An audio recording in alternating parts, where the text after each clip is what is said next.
slaves, descendants of formers of me. To be honest, birthright citizenship exists because of me.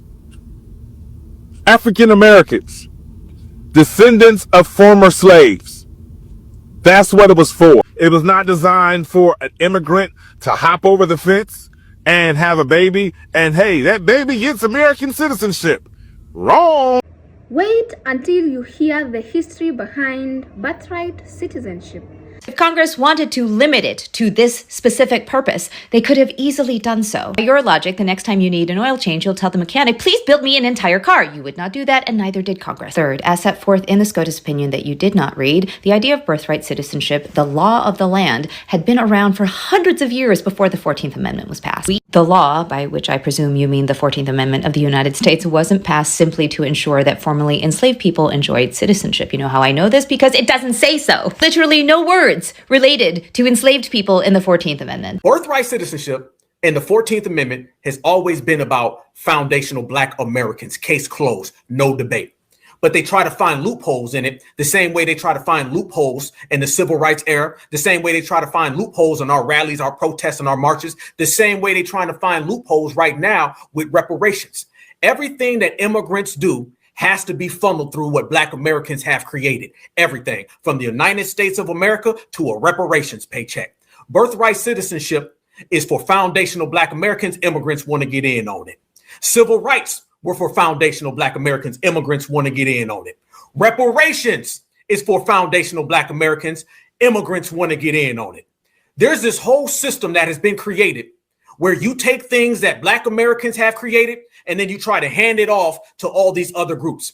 And when foundational Black Americans say, hail to the gnaw, and we snatch it back because we delineate, everybody cries foul. Well, your ass gonna be shedding some tethered tears because we don't give a damn. This is our house. This is our time, and what we say goes. And if we shut you down in the process, you just gonna be shut down and you gotta live with it.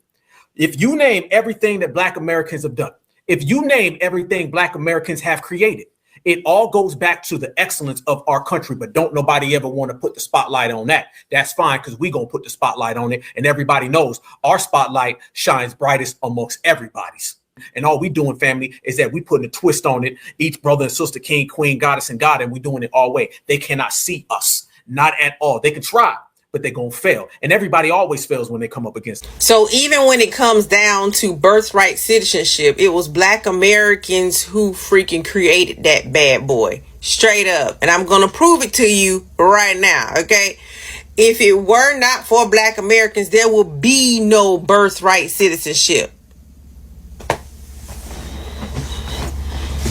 If it were not for Black Americans, there would be no birthright citizenship. That's facts. That's facts. All of what is going on in the United States of America is because Black Americans fought for it and made this country, our country, live up to what it's supposed to be. When you want to talk about the rulers of the good in America, you're talking about Black America. But there's a difference between giving citizenship to the children of slaves, the children of those subject to the Middle Passage, the children of sharecroppers, and the children of those who were once considered property, and giving citizenship to the children of people who crossed the border illegally, stay in taxpayer-funded luxury hotels. There's a big difference. My great-great-grandfather was born on a plantation, Rosedown Plantation in Louisiana. He had to join the Union Color Guard to gain his freedom. By morphing the citizenship clause into something that it wasn't meant to be, it's demeaning to descendants of slaves like me. We are talking about a direct descendant of a slave that earned the right to be in this country and passed that ilk down to his ancestry. People bled for it, and it means something. The purpose of President Trump's Birthright Citizenship executive order is that the citizenship clause of the 14th Amendment was never meant to apply to children of illegal or legal aliens. Allowing birthright citizenship to stay in place dilutes the citizenship of not just Black Americans like me, but every single American citizen that had to earn it the right way. Let's say this in black and white. Either you're a U.S. citizen or you are not. Now, the left has spent decades cheapening what it means to be an American citizen. They've quite literally been chipping away at the basic value of American citizenship. They pretend to be altruistic. We'll take care of the birthright citizenship because that was not meant for rich people from other countries. It was meant for, actually, it was meant for the babies of slaves. If you look at it, it was a month after the Civil War ended that it went through. That's because it was meant for the babies of slaves. It wasn't meant for rich people from China. It was, they came over in Gulf Streams. It was meant for the babies of slaves. So I believe, no, I know they got it wrong. And I just want everybody to understand, so it's very, very clear, that foundational ethnic indigenous people were the first birthright citizens in America.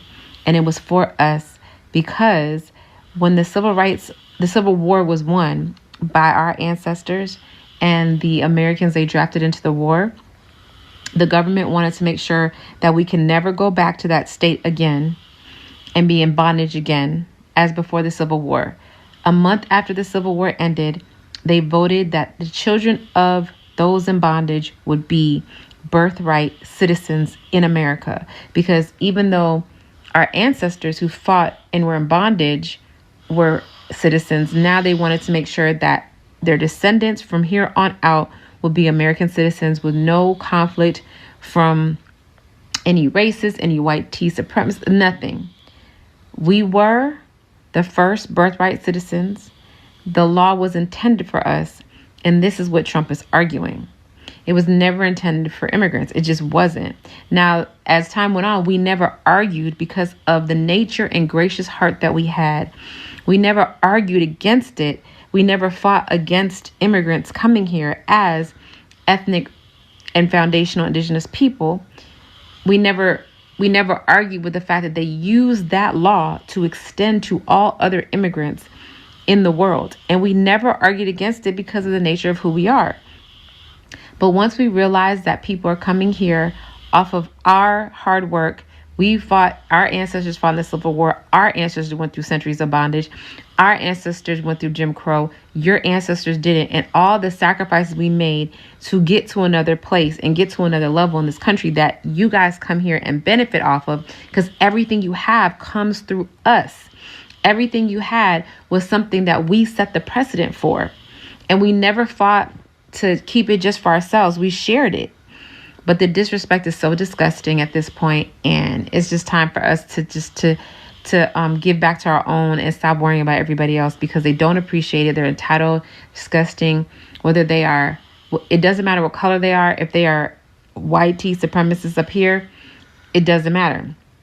So this comment reflects two important points about the intended meaning of the clause by its authors, I think. First, they intended that the children of tribal Indians who resided on reservations and owed their direct allegiance to their tribes would not be entitled to birthright citizenship, but the children of assimilated Indians who had left their reservations and had established permanent residence among the body politic of the states would be entitled to birthright citizenship. Second, it is not at all plausible that the framers of the Citizenship Clause intended that tribal Indians to be able to evade this limitation on birthright citizenship for their children by the simple expedient of leaving the reservation long enough to give birth to a child. The key distinction between tribal Indians and assimilated Indians was allegiance. Tribal Indians owed their direct allegiance to the tribe, while an Indian who established a permanent domicile within the state and assimilated into the body politic committed his primary allegiance to the United States and thus entitled his children to citizenship at birth. Wait until you hear the history behind birthright citizenship, because this debate is much deeper than immigration, and the 14th Amendment was born out of the aftermath of slavery and fight to establish citizenship for formerly enslaved Black Americans. And now, more than 150 years later, birthright citizenship has become one of the biggest immigration battles in America. So, why are people suddenly looking at the history and asking, who was this originally supposed to protect? That's where this story gets interesting. I'm that type of person that's going to have your back all day long. But when it comes time to hold your feet to the fire, I'm going to hold your feet to the fire. And the time has come. So gather around, listen up. Let me learn you something. Birthright citizenship, it had to be started because of Black people. Birthright citizenship is tied to slavery. Before the Civil War, Black people, enslaved or free, weren't considered people. They weren't considered citizens. This is Dred Scott. Dred Scott fought for our right to exist as people in this country. Dred Scott and his wife Harriet sued for their freedom. He was a slave, bought and sold like a piece of property. In 1857, the Supreme Court made sure we knew where we stood, saying that no Black person, free or enslaved, could ever be a U.S. citizen. But after the Civil War, Congress passed the 14th Amendment in 1868 to explicitly overturn Dred Scott and make sure that anybody that's born on U.S. soil is automatically a U.S. citizen. This was about making sure that formerly enslaved Black Americans could never have their citizenship stripped from them again. And yet here we are, watching people try to undo all of that work. We know they put a block on it. How long is that going to last? They say it's about immigration. Let's be real, if they can strip it from one group, who's next? Birthright citizenship is a correction, a promise that no one born here could be denied their place. And if we let them rewrite that, we're erasing the very foundation of freedom. I don't know if everybody caught Lindsey Graham saying this. Slavery? Yeah. I'm not there. I overcome all of our mistakes with the American Indian, you name it. Why those two terms together? And why did he sound like he wasn't supposed to say it? Then you got Trump going on national TV to say that case is all about babies of slaves. Everybody skipped over this. Do you think Native Americans today are birthright citizens?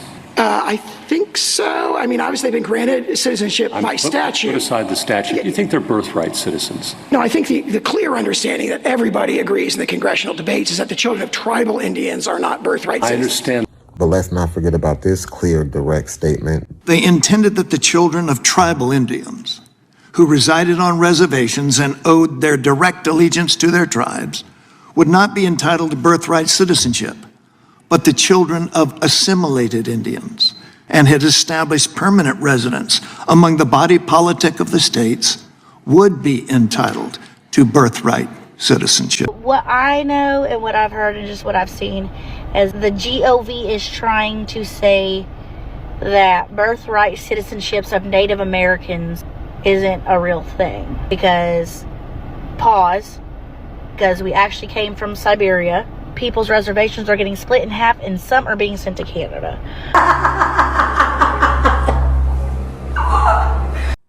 All right, listen up. Most Americans have never actually read and probably will never read the argument Justice Clarence Thomas just made in his dissent about birthright citizenship. So to understand it, we need to start with one of the worst Supreme Court decisions in American history, Dred Scott versus Sanford. In 1857, the Supreme Court said that Black Americans could not be citizens of the United States. Chief Justice Roger Taney infamously wrote that Black people had no rights which the white man was bound to respect. Now, after the Civil War, Congress moves to destroy that doctrine forever during Reconstruction. According to Justice Thomas, he writes that the Civil Rights Act of 1866 and the 14th Amendment were designed to guarantee citizenship to Black Americans who had been denied it under Dred Scott. Thomas argues that citizenship was guaranteed to people born and domiciled in the United States, people who were genuine members of the American political community. And then he makes what I believe is his strongest point. He writes that Black Americans were citizens because they were Americans. They had no other homeland, owed no allegiance to any foreign power, and were subject to no other authority. He then cites Frederick Douglass, who said that they fought and bled in America's battles and could be called upon to defend America in time of war. Martin Luther King Jr. once observed that the American Negro is not an African. He is neither totally African nor totally Western. He is a unique American people. And that's why I agree with Thomas. Citizenship should mean allegiance. It should mean membership. It should mean that America is your home. So if someone enters the country illegally and then maintains their political allegiance somewhere else, why should citizenship automatically pass to the next generation? Thomas's question isn't really about immigration. His question is very simple. What does it actually mean to be an American? After the Civil War, America was dealing with one enormous question. What would freedom actually mean for formerly enslaved people?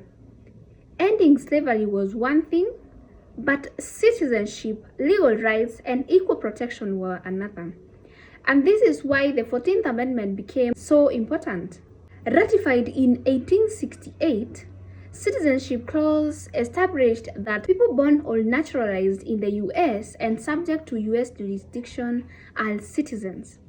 The National Archives explains that the amendment was part of Reconstruction and specifically extended citizenship to formerly enslaved people.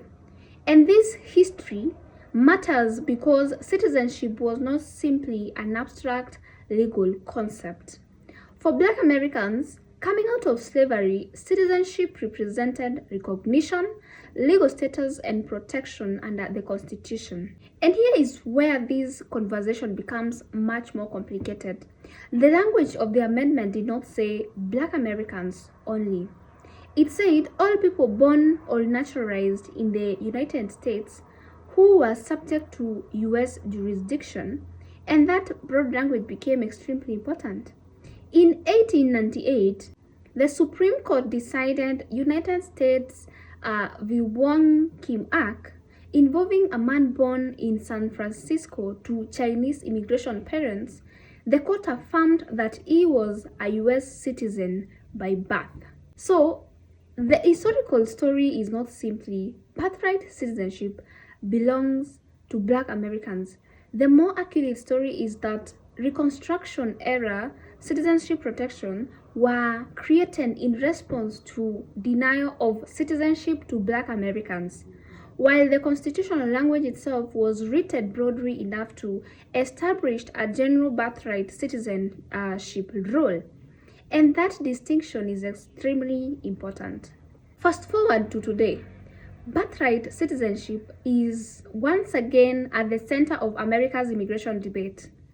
And President Trump issued an executive order attempting to deny citizenship at birth to certain children born in the US when their parents were unlawfully or temporarily present. The policy immediately triggered lawsuits, and now the issue has reached the Supreme Court. So in Trump v. Barbara, decided June 30, 2026, the Supreme Court held that children born in the US to parents who were unlawfully and temporarily present are subject to US jurisdiction and are citizens at birth under the 14th Amendment Citizenship Clause. So whatever someone's political, this isn't just internet drama. We are talking about constitutional law, immigration policy, citizenship, and the power of federal government. So the bigger question here is, if the 14th Amendment created during Reconstruction to address the citizenship crisis created by slavery, what does that history mean for the modern immigration debate? Some people argue that the original purpose should receive more attention. Others point to actual constitutional language, to Supreme Court's long-standing interpretation. So the history is more complicated. The amendment was absolutely connected to the struggle of Black citizenship after slavery. And the Supreme Court's 2026 decision reaffirmed that broader interpretation. And then there is another issue that often gets mixed into this debate. Birthright citizenship and birth tourism are not in the same thing. And birthright citizenship is a constitutional question about citizenship at birth. Birth tourism refers to people traveling to the United States with the intention of giving birth here. So those are two different issues, and if you are discussing immigrant policy, you have to separate both of them. Otherwise, the conversation becomes emotional instead of factual. The real debate is about whether America's existing citizenship framework should remain unchanged, whether immigration enforcement should be strengthened, and whether Congress or the courts should determine the limits of citizenship law. And that is why this story matters far beyond one executive order or one political administration. The United States is still debating questions that go directly to the meaning of citizenship, immigration, and constitutional rights. The history begins with Reconstruction and the struggle to secure citizenship after slavery. It continues through cases like Wong Kim Act and it has now reached to another major constitution battle in 2026. So now I want to hear from you guys. Do you think Americans are being taught enough about the Reconstruction era history behind the 14th Amendment? And should the history of birthright citizenship be a part of today's immigration debate? Drop your thoughts in the comment section, and kindly remember to keep it respectful. If you want breakdowns like this, hit the subscribe button and join our family. Thank you so much for watching. I'll see you in the next one. Bye for now.